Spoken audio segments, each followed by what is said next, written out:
ఈ పార్టీ సిద్ధాంతమే ప్రాంతీయ పార్టీలు ఉండకూడదనే ఒక బలమైన సిద్ధాంతం. సో ఈ పరిణామాలన్నీ కూడా మీకు యాక్సెప్ట్ చేసేలాగా, స్వాగతించేలాగా ఉన్నట్టున్నాయి ఈ పరిణామాలు మొత్తం తెలంగాణలో. నమస్కారం. బీఆర్కే యాజమాన్యానికి, ఈ డిబేట్ లో పాల్గొంటున్న వెంకట్ గారికి ముందుగా, అలాగే కాంగ్రెస్ పార్టీ సోదరునికి, టిఆర్ఎస్ పార్టీ సోదరునికి నమస్కారం అండి. నేనేం మాట్లాడుతున్నానంటే, ఇప్పుడు ఇంతకుముందు వాళ్ళది అంతర్గత వ్యవహారం అండి కాంగ్రెస్ పార్టీ. కానీ ఈ కాంగ్రెస్ పార్టీ నాయకులు కానీ, ఈ బీఆర్ఎస్ నాయకులు కానీ మా బీజేపీ పార్టీ పేరు ఎత్తంది వీళ్ళకి నిద్రపోరు. చూశారు మీరు, ఇంతకు ముందు కూడా నర్సయ్య గౌడ్ గారు మాట్లాడింది చూశారు. మేమేమంటున్నాం అంటే, మా పార్టీకి వస్తే మేము విలేజ్ నుంచి, గ్రామ స్థాయి నుంచి కార్యకర్త ఎవరైనా జాయిన్ అయితే అక్కడ ఉన్న మండల నాయకునికి ఇంటిమేట్ చేస్తాం. జిల్లా అధ్యక్షుడు ఆధ్వర్యంలో జాయిన్ అయితే జిల్లా అధ్యక్షుడు కండువ కప్పుతాడు. ఒకవేళ నియోజకవర్గం నాయకుడు జాయిన్ అయితే జిల్లా అధ్యక్షుడికి ఇంటిమేట్ చేసి జిల్లా అధ్యక్షుడు రాష్ట్ర అధ్యక్షుడి దగ్గర తీసుకెళ్తాడు. ఒకవేళ ఒక ఎమ్మెల్యే గారు జాయిన్ అయితే వాళ్ళ స్థాయిని బట్టి అక్కడ ఉన్న లోకల్ నాయకునికి మేము మా లైన్ లో, పార్టీ లైన్ లో తీసుకెళ్తాం. కానీ వీళ్ళలాగా అట్లా తీసుకెళ్లడం మా పార్టీ ధర్మం కాదు, మా సిద్ధాంతం కాదు. ఎందుకంటే కాంగ్రెస్ పార్టీ అంటేనే మీకు తెలుస్తుంది కదండి, ఒక కాడ ఒక సిద్ధాంతం అంటారు, ఒక కాడ ఇంకొక సిద్ధాంతం అంటారు. నిన్న సోదరు అలాగే అన్నది, ఇప్పుడు కూడా సోదరుడు అన్నాడు. ఇప్పుడు కేరళకి వెళ్ళండి, కేరళలో పోటీ పడతారు. వాయినాడులో ఎవరి మీద పోటీ చేసారు? కమ్యూనిస్ట్ నాయకుల మీద పోటీ చేసారు.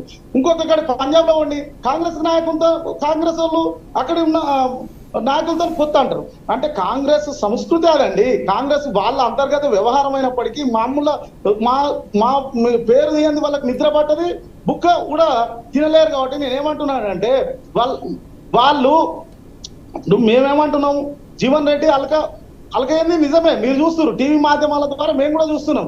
ఏంటంటే ఒక 40 ఏళ్ళ సీనియర్ నాయకుడు ఆయనను పక్కన పెట్టి పార్టీ కండవ ఒప్పిండు. అంతర్గత వ్యవహారం అయినప్పటికీ ప్రజలు చూస్తున్నారు. ప్రజాస్వామ్యంలో ఉన్న వాళ్ళే అన్నారు, ప్రజాస్వామ్యం డెమోక్రసీ చెప్పింది వాళ్ళే.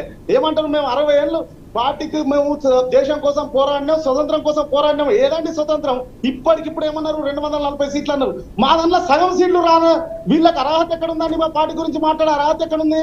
వాళ్ళకు పట్టుమని 99 సీట్లు మంద కూడా దాటని, ఒక సెంచరీ దాటని వాళ్ళు కూడా మా పార్టీ గురించి పదే మాట్లాడుతారు. వాళ్ళు అధికారంలో 10 సంవత్సరాల తర్వాత కంటిన్యూగా 3వసారి ప్రధానమంత్రి అయిన పేరు చెప్పాను అండి. ఒకసారి నామినేట్ అయ్యిండు. నవీన్ గారు వరుసగా నవీన్ యాదవ్ గారు ఒక మాట, నవీన్ యాదవ్ గారు నవీన్ యాదవ్ గారు ప్రపంచ దేశాలు క్రెడిట్ కార్పొరేట్ వస్తున్నాయి.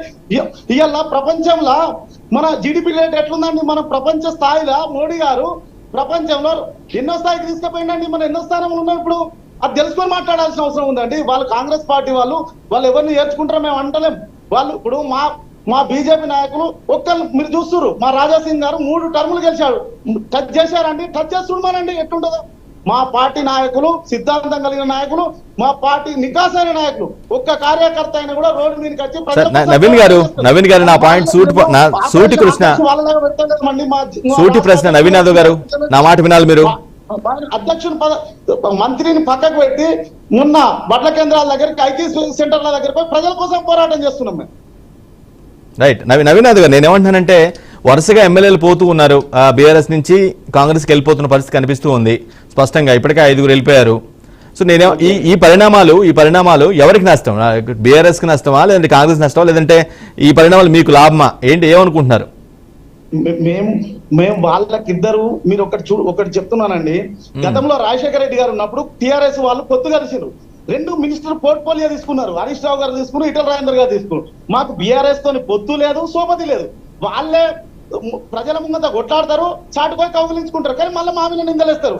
ఏమంటారు చూడరి, భర్త కొట్టినందుకు కాదు, తోటికోడలు నవ్వినందుకు అన్నట్టు వాళ్ళు మా మీద నిందలేస్తారు తప్ప మేము ఎన్నడూ కూడా వాళ్ళ పార్టీ గురించి పట్టించుకోం. ఎందుకంటే మేము సిద్ధాంతం కలిగిన కార్యకర్తలు, నికాసైన కార్యకర్తలు.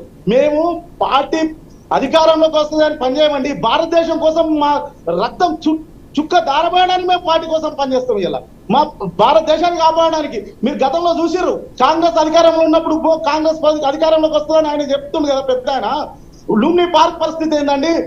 మరి అక్కడ అది గోకుల్ సీట్ హౌస్ సరే, నవీన్ గారు వచ్చినాక ఒక్క ఇన్సిడెంట్ జరుగుతుంది. నవీన్ గారు, ప్రజలకు ఎటువంటి అన్యాయం మీ జరుగుతుంది? పార్టీ సిద్ధాంతం దేశం కోసం, జనం కోసం, మీ పార్టీ కార్యకర్త నేతలు అందరూ కూడా అసలు దేశం కోసమే, ప్రజల బాగోగుల కోసమే అని చెప్తున్నారు. ఓకే, దాన్ని కానీ 10 ఏళ్ళు పాలించినటువంటి మోదీ ఆల్మోస్ట్ 400 సీట్లు వస్తాయని ఎక్స్పెక్ట్ చేస్తే 240కే పడిపోయారు. 302 నుంచి 240కే పడిపోయారు.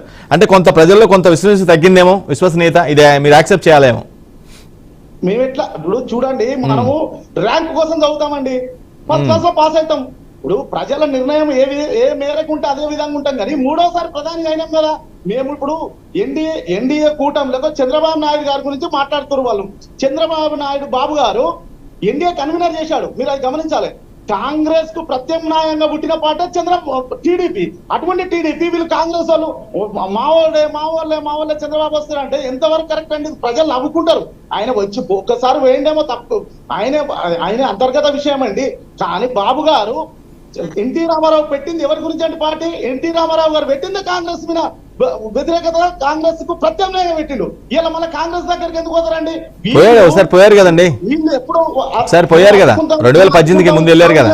వీళ్ళది ధృతరాష్ట్రుని కవిగిలండి కాంగ్రెస్ వాళ్ళు. చూస్తున్నారు, మీరు చూస్తున్నారు. ఎవరండి ఇవాళ ప్రధానమంత్రి క్యాండిడేట్ మీరు చూస్తున్నారు. వాళ్ళ కాంగ్రెస్ లో వాళ్ళ కుటుంబం నుంచే జాతీయ అధ్యక్షులు అయింది. కానీ ఒక్కరు మొన్న ఖర్గేకి ఇచ్చారు, కానీ ఖర్గే నడుస్తున్నారండి. ఇటు తల్లి కూర్చుంటది, ఇటు కొడుకు కూర్చుంటది, అటు బిడ్డ వచ్చి కూర్చుంటది. వాళ్ళే జనరల్ సెక్రటరీ ఉండరు వాళ్ళే. కానీ మా దాని సిద్ధాంతం అండి, 2 టర్మ్లు అయినా ఇంకొకరు వస్తారు, తర్వాత వస్తారు. చూస్తారు మీరు, మా పార్టీని చూస్తారు. వాళ్ళ గురించి మేము ఎంత తక్కువ మాట్లాడితే అంత మంచిది. ఎందుకంటే వాళ్ళు వాళ్ళ వల్ల మీరు ఒకటి చూస్తారు. రాష్ట్రానికి వస్తాం, మన విహెచ్ గారు ఏం మాట్లాడతారండి, వాళ్ళ నాయకత్వం విమర్శిస్తారు. జగ్గారెడ్డి గారు ఏం మాట్లాడతారండి, తెల్లారి వాళ్ళు మళ్ళీ కవర్ చేసుకుంటారు ఆ పార్టీ అంతర్గతం అని. మేము అద్దంటలేం, వాళ్ళ పార్టీ అంతర్గతం. కానీ రోడ్డు మీద వాళ్ళు కొట్టుకునేది వాళ్ళే, తిట్టుకునేది వాళ్ళే, కౌలించుకునేది వాళ్ళే. కానీ మళ్ళీ మా మీద పడక నిమిషానికి మా మీద పడతారు వాళ్ళు. నిమిషానికి భారతీయ జనతా పార్టీ మొన్నటికి మొన్న మీరు చూసిరు ఎన్నిసార్లు. మేము ఎప్పుడు కూడా మేము వాళ్ళ కాంగ్రెస్ పార్టీ గురించి మేము మాట్లాడము. వాళ్ళు మాట్లాడితే, ఎందుకంటే మమ్మల్ని ఊకే మాట్లాడి విమర్శిస్తే పెద్దోళ్ళం అవుతాం అనుకుంటారు, కానీ పెద్దోళ్ళు గారు. రైట్, మళ్ళీ అవకాశం ఇస్తాను మీకు. నర్సయ్య గౌడ్ గారు, ఇంతకుముందు ఏదైతే మీరు బలంగా చెప్పారు, ఈ విధంగా ఒక్కసారి మీ